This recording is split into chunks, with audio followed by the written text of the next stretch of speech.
بص لما مسكته شويه عمل في ايدي ايه؟ دم بقى وخرابيش وليله. صور يا حمار يا حيوان. يا نهار اسود يا خبر. ده حمار ده. سمه قوي جدا واللي انا بعمله ده عبط المرة الجيش قال لك اتصرف.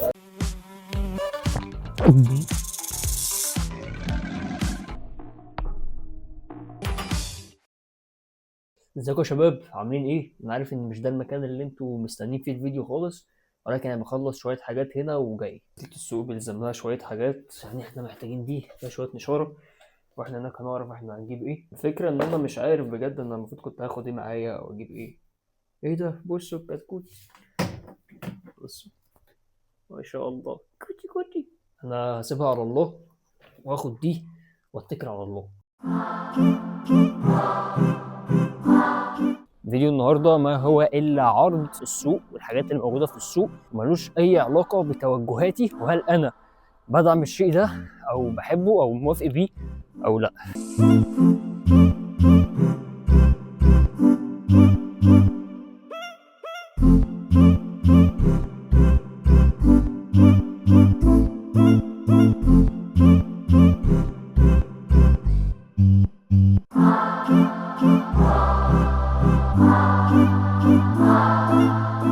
احنا كده دلوقتي وصلنا محطة مصر، المكان اللي فيه سوق الجمعة في اسكندرية. بصوا هناك كده دي محطة القطر اهي، ووشها على طول هتلاقوا مول محطة مصر او سوق محطة مصر. هتاخد بقى الشارع ده طوالي، هتخليه على شمالك وهتطول بقى. انت بقى مطول هنا هتبدأ بقى تشوف ناس شايلة حمام شايلة عصافير، تعرف ان انت قربت. المنطقة دي اسمها هنا سوق الحمام، لأن أكتر حاجة منتشر فيها هنا الحمام، وهنشوف كل ده مع بعض. هتطول قدام بقى شوية هنشوف الحاجات اللي احنا جايين عشانها. مش عارف النويز كانسليشن مشوش على الصوت ولا لأ، وكده أحسن ولا إيه الكلام. بعد مراجعة الصوت فلغيت النويز كانسليشن، وأعتقد إن هو صوتي كده هيبقى أوضح، بس هو مكان دوشة يعني، فيا ريت نستحمل الموضوع ده شوية. أول ما تلاقي الدنيا دخلت كده على زحمة تعرف إن أنت خلاص وصلت لأول السوق. طبعا اكتر حاجه بقى تشوفها وانت ماشي دلوقتي الحمام، ناس ماشيه بحمام وحاجات كتيره قوي كده. احنا فعليا في سوق الحمام خلاص زي ما انتم شايفين. طبعا انا مش جاي اوريكم الحمام والكلام ده، احنا مش سكتنا خالص، احنا هنطول ايه قدام شويه، لكن شكل الدنيا زحمه النهارده. ترام زنقني مش عارف اتحرك. بص كده اول ما تيجي هنا عند قهوه اسمها الجمعيه هتلاقي الدخله دي هنا سوق العصافير، مستلزمات العصافير واكل العصافير والعصافير نفسها والكلام ده كله. بعدين بقى احنا هنطول هنا، مش هنخش الشارع ده خالص. نطول بقى شويه، نبدا ممكن نشوف سمان، نشوف فراخ، نشوف حمام تاني عادي يعني. في بقى حاجات تانية واحنا ماشيين هنا. شوف طبعا في كلاب في كل مكان، بس قشطه. ماريكا عايزه اهم حاجه للنص مليون. سمير عنده حاجه هنا تحفه وانا بحبها بصراحه، تنانين يا جدعان. حد عارف ده ايه؟ بصوا يا جماعه انا بعشق حاجه اسمها ورالات بصراحه. زي ما انتم شايفين حاجه قمر قوي ولكن شرسه جدا. ضوافره دي زي السكاكين وديله ده زي الكرباج. بصوا لما مسكته شويه عمل في ايدي ايه؟ دم بقى وخرابيش وليله. بص احنا هنرجعه مكانه تاني. وادي اخره اللي يمسك ورالات يا جدعان. اتشرح. خلصنا عند سمير شويه، تعالى بقى نروح ايه الفرش اللي احنا هنطول عليه. بصوا هم شايفيني من هناك والدنيا ايه فله. انظر من اتى هنا. يا الهي انه ابا خليفه شبيه رجل البريه، خبير في الحياة البرية يا جدعان. فاكرين طبعا حلقه الصيد لما كنا طالعين نصطاد مع بعض؟ طبعا كنا ماسكين سمك قد كده. قد كده. معاك ايه النهارده يا عبدو؟ اجيب لك مايك؟ اجيب لك مايك عشان نتكلم. ماشي عبدو قول لي اطلع بره عشان نصور الحاجه. عاملين ايه يا رجاله؟ قول لي بقى. لا ما انت مش هتقدم مقدمه. لا لا لا وريني استنى بس هوريك. شايف طبقات الهدوم؟ والله العظيم انت مو انت فعلا ثبت لي انك انت واحد تافه. احنا سقعانين. انا مال امي، انا لازم عايز اشوف الحاجه. صورني كني ما ادري. افتح سمي الله وافتح. 3 days later. يا مشاهد بصوا يا شباب، ايه ده؟ فيران. حاجات ياعي خالص، فاهمين؟ بكام المايس بقى؟ الميس حته عندنا ب 15 جنيه، وللكميه في اسعار تانية ممنوعات خالص. يا صاحبي. ماشي يا اسطى. دي الفيران طبعا بناكل بات. الله ازيك يا لمبي؟ هربت ولا ايه؟ يا نهار ابيض. خلاص يا عم متخف هربت ولا ايه؟ متخف خلاص انت هتفضحنا. ده ايه يا باشا؟ ده علجوم اسمه علجوم فريدس. علجوم فريدس غير مختلف عن العلجوم العادي. ده من طبعاً احلى العلاجين العلاجين غير. المصريه ومش منتشر شبه العلجوم الاخضر يا جماعه. تمام. ده بقى بكام؟ في عندي حاجات بتبتدي من 50 جنيه. طبعا العلاجين بتاكل حشرات، فانت عندك الحشرات. عندي ايه يا الحشرات، باشا الحشرات؟ في الميل وورم. ده ميل ورم اهو. صغير العلبه أوي. دي كنت سريع من يوسف عمران، يعمل له براندنج. تمام. ريبتايلز فورم. اسم جديد قوي. ده السوبر وورم. عندك السوبر وورم بكام بقى؟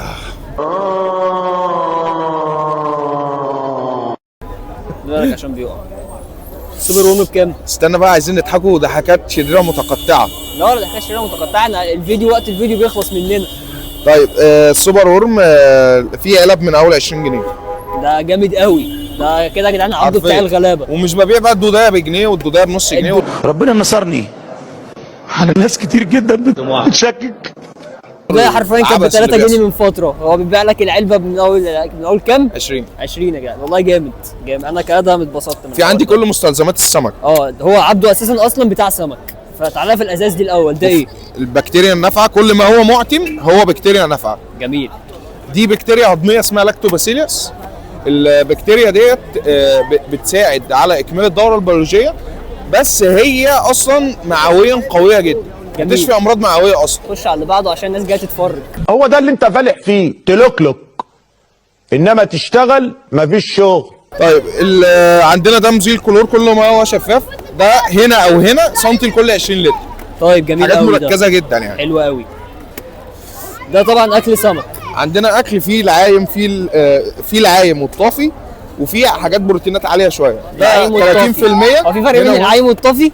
طبعا في اسماك بتعوم على سطح الميه. اي طب ما يطفو يعني بيعوم. ايه في الفرق اسماك بقى؟ بتبقى في الثلث الاولاني في انت الحوض، قصدك اللي هي في النص. وفي اعمل معروف صورة تفشخر بيها قدام الناس. اسماك قاعيه. يعني ما بيغطسش ولا يطلع على الوش، بيبقى في النص. لا أمال ده إيه؟ الاكل يا اما فوق يا اما تحت. في اكل بقى اللي هو بين الميتين ده بيتعمل مخصوص يعني للمزارع. عايم هي طافي بقى ما تحبكهاش. يا سلام، سلم على مخك البلالان. بتاع ده. عندنا الاكل من اول 10 جنيه على حرفيا. انا دي مش هسألك بكام لاني هاخدها ببلاش. عايز حاجة؟ سلام حبيبي. عليكم. خلصنا اللقاء وارجع له جوه تاني. تمام. طب ما اتفضل، هيعفر عليك. بس هو خلي بالك انا مش بهزر وانا هاخد البتاع دي بجد. صح. هدية قدام الناس. يا اسطى خد اللي انت عايزه يا اسطى. شوف خد اللي انت عايزه ويخطفها من ايدي يا جدعان. محدش يجي يشتري انت ما مني. قلت انت والله بص على التيك توك واليوتيوب والانستجرام. بوس فانزات يا جدعان. صور عم علاء، صور. يا حمار يا يا حيوان. نهار اسود يا خبر.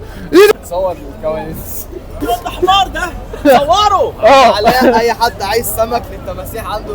عم علاء سمكه بيموت والدنيا جميله. محدش يجي ياخد من عندي يا حيوان. على ورا عبد الرحمن على طول تلاقينا ايه. عدي كده يا عم عاجب الرؤيه اهو. عبد الرحمن فرش هنا علشان ما حدش يشوف السمك بتاعه. موقف حاله موقف بقطع على عليه. عم علاء. تعالوا نشوف سمك عم علاء يا جماعه. بصوا يا جماعه ده البارتيشن بتاع عم علاء في سوق الجمعه.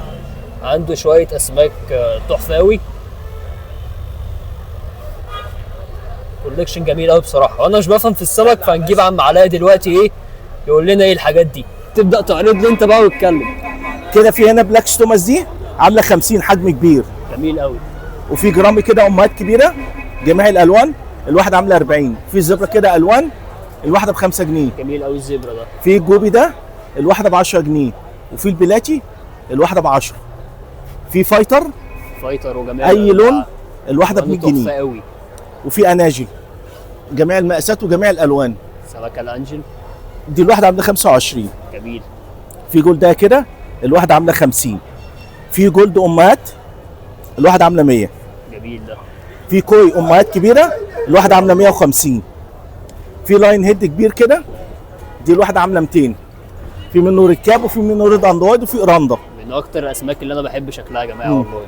في بقى حاجات زي الكوي كده في اكياس كبير ده الامهات الفيل دي الكيس كله عامل 100. واي كيس من دول كده كيس عامل 30. اي حاجه من دول. طيب يا جماعه يعني حرفيا اي حد نفسه يربي سمك هيجي هنا هيلاقي هو كل اللي هو عايزه باسعار جامده جدا من كل الفئات. يقول رخيص بس علاء وغالي، بحري. كل اي حاجه يجي يسال على عم علاء بحري ان شاء هيلاقيه الله. هنا. عم علاء بحري. وبنوصل لاي مكان. تحت كازيون على طول. صاحب الفرشه غايب، يا رب ما يشوف الفيديو ده عشان هيطلع عيني. ونشوف ايه الحاجات اللي موجوده عنده. في هنا تعابين ابو السيور.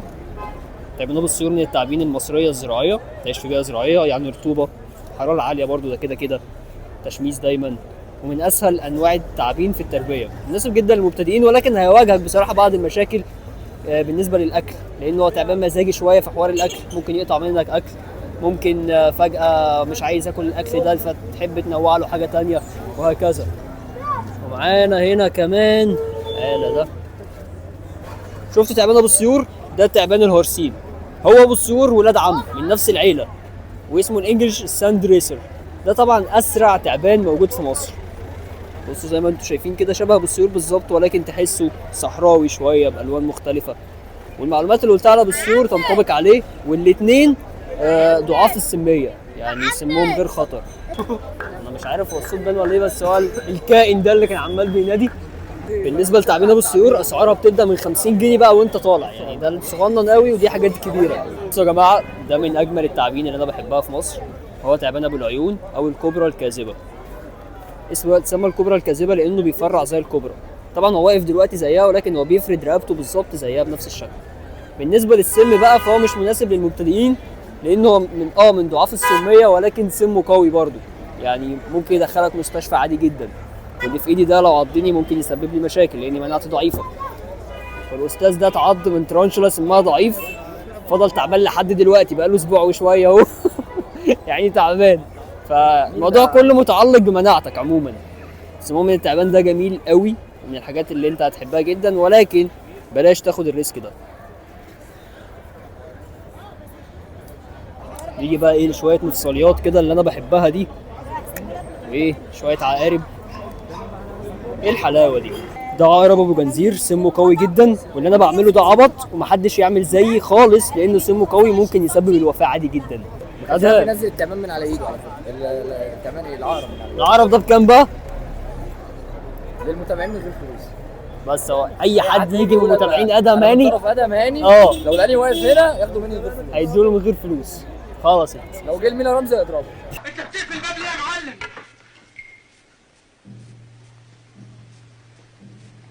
هنرقص دانس يا روح امك.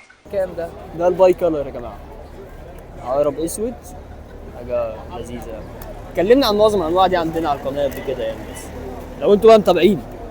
ايه لو اتعديت من الباي كولر تاني؟ ده انا لسه ما هو ترانشولا ما راحش. دلوقتي عقرب سام جدا على ايده، وهو لسه كان معضود من ترانشولا، ويعني مفعول السم لسه ما راحش من جسمه، فده هيبقى جانج بانج 2. ايه اللي انا بقوله ده؟ هو مش عايز ينزل. الجيش قال لك اتصرف. وانا جاي النهارده اعمل اي حاجه غلط في الحياه مع الحيوانات. شبيه رجل البريه. نوى خليفه. بصوا يا جدعان بيبيعوا هنا بن برضه، لكن بن من نوع مختلف. هنا مكتوب بن اهو. دي نودلز. نودلز. أيوة. واحد دخل يقول لي عايز نودلز. الحوار يا اسطى والله. قول له خد نودلز. دي يا جماعه السحليه الناعمه، دي السحالي الجميله جدا. في واحده دي لها مقطوعه اهي، وبيطلع تاني. السعر يا جماعه بيضحي النهارده بيضحي منك لله. فيديو فضايح اقسم بالله. ولكن السحليه الدفانه يا جماعه، دفانه ايه الله يخرب بيت الدماغ. نعامه. دي السحليه النعامه يا جماعه من السحالي الجميله جدا، واللي بحب تربيتها قوي، ولكن برضه هيواجهك مشاكل معاها في الاكل، لانها بتحتاج حشرات صغيره قوي وتنكه شويتين، والناس اللي نجحت في تربيتها في مصر قليلين شويه، فحابب تجرب جرب. ده بيتعمل بمبار. بتحشيه كده تمام وتحط فيه اللي انت عايزه. طبعا احنا بنهزر يا جدعان، ده الشيدنج بتاع التعابين اتكلمنا عنه كتير قبل كده.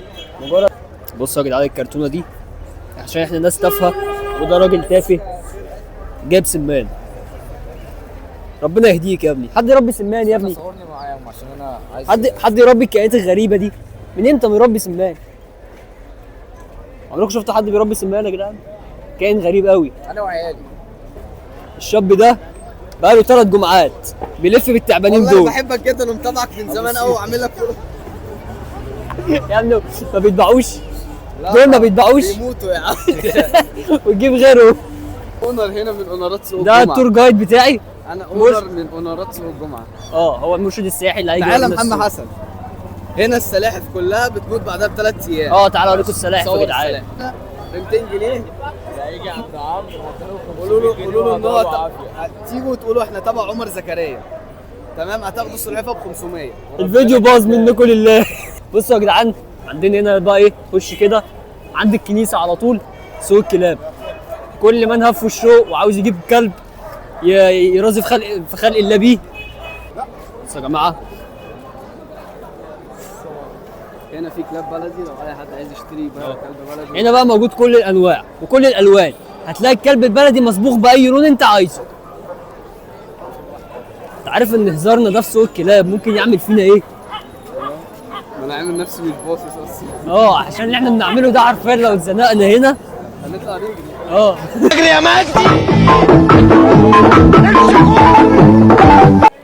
قول يا صاحبي. وهنا يا جماعه الكبده الرغيف ب5 جنيه عيش بلدي وبيملاهولك. وكلاب اول بلدي. مره هتاكله بطنك هتوجعك اسبوع اسبوعين، تاني مره هتوجعك اسبوع واحد، تالت مره هتتعود بقى على الوضع. تبدا تهوهو عادي، فاهم؟ بالظبط. كلبه معديه تشم بس في احنا ما كده. بنبيعش اي كلاب. الكلاب اللي بنجيبها بتبقى مستويات. بالظبط يا جدعان، يعني هنا هتاكل كلب مستوى وحاجه ممكن تبقى جهاز استيراد، خلي بالك. ايوه. بس انت عندك هنا البلدي احنا مش شغالين فيها. انت عندك سوق الجمعه هنا بيبقى فيه مستويات عاليه من الكلاب اوقات. هم بقى ايه، بيسرقوا الكلب من صاحبه، فاهم؟ ويعملوه كبده. طب واللحمه بقى بتاعت الكلب بيعملوا فيها ايه؟ يعني احنا اقسم بالله اللي احنا بنعمله في السوق ده، احنا لو اتمسكنا هيطلع عين تربتين ابونا. والله انا اسف يا جماعه، المفروض كان يبقى فيديو جد لكنه باظ مننا على الاخر. احنا عدينا دلوقتي على شباب، لو كانوا بانوا ان احنا بنصوره كنا احنا نقفل الكاميرا يا جماعه عشان احنا في حته احنا في حته خطر. ده يا جماعه سوق العصافير اللي نورته لكم الصبح بس ما دخلناهوش. بيبقى صاحبي هنا بقى هتلاقي عصافير كتير. تعالى كده نتفرج شويه. فاضي قوي زي ما انت شايف، الدنيا واسعه. انا ما بفهمش في العصافير، ولكن اعتقد انت هتلاقي كل حاجه انت محتاجها عصافير هنا. احنا اصلا مش عارفين نمشي من الناس، هتلاقي برضو ناس قدام بتبيع اكل عصافير، فزي الفل قوي. فيديو النهارده هزرنا فيه قوي، تمام؟ وعايز اقول لكم يعني ده مجرد نقل اللي موجود في سوق الجمعه، ملوش اي علاقه بقى بتوجهاتي وتفكيري انا في الموضوع ايه. ما ينفعش نيجي سوق الجمعه ونفطرش سوا. دلوقتي هنعمل لكم فود ريفيو. لازم نفطر حاجه مميزه جدا، بطاطس الجمبري. بطاطس غريب. هنعمل لكم فيديو فود ريفيو دلوقتي لاكل سوق الجمعه. احلى اكل في السوق بقى بطاطس الجمبري دي، جامده قوي. تلف السندوتش كده يا ما تتاكلش، بس انت جعان فلازم تاكل كده كده. ايه رايك في الاكل؟ انا بعارف كيس المخلل مش عايز يتفتح. تفتح بايدك الاثنين، ايه التناكه اللي انت فيها دي؟ اتفضلوا معانا يا شباب، هناكل وبعدين بقى ايه، شوف هنكمل تصوير ولا ننهي الفيديو اصلا في الحلقه المهببه دي. مخلي الجوسي.